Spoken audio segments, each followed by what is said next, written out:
was a little surreal because it's my job as the health section producer to monitor all the news and see what's going on the wires. And when I saw a name I recognized, DIES, in vitro pioneer, my heart kind of stopped.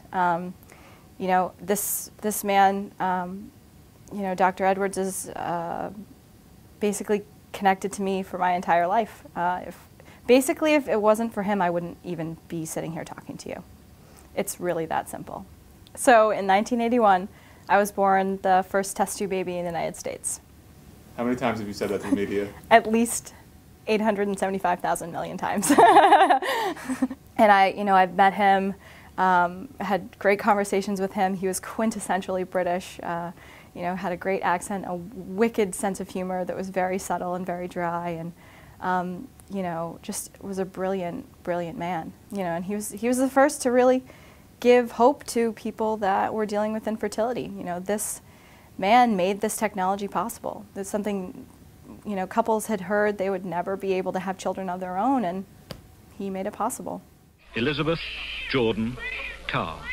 My doctors, Dr. Howard and Georgiana Jones, who founded the clinic in Virginia where I was born, actually consulted with Dr. Edwards and Steptoe to find out more about how they were successful and things like that. And so it's almost like an extended family. So when he was introduced to me, it was like I was meeting like a great uncle, basically. It's a very bizarre thing to explain to people, but the entire medical community is kind of like, my adoptive parents almost. They all have this sense of they didn't just help a couple give birth, they were really giving birth to a whole movement. Is this something where you'll be attending his funeral? Probably. I'm not sure if they'll have a private ceremony or a public memorial. I mean, usually with people in such high esteem in the medical community, there's usually a public memorial service or something. So it's entirely possible, depending on where and when it is, that my family and I would go. If you had the opportunity to talk at it, what would you say? Oh, what can you say?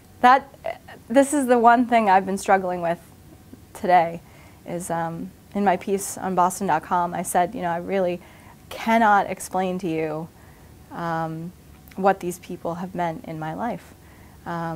Because if you think about it, I would not be here. And so saying thank you seems just like it's woefully inadequate.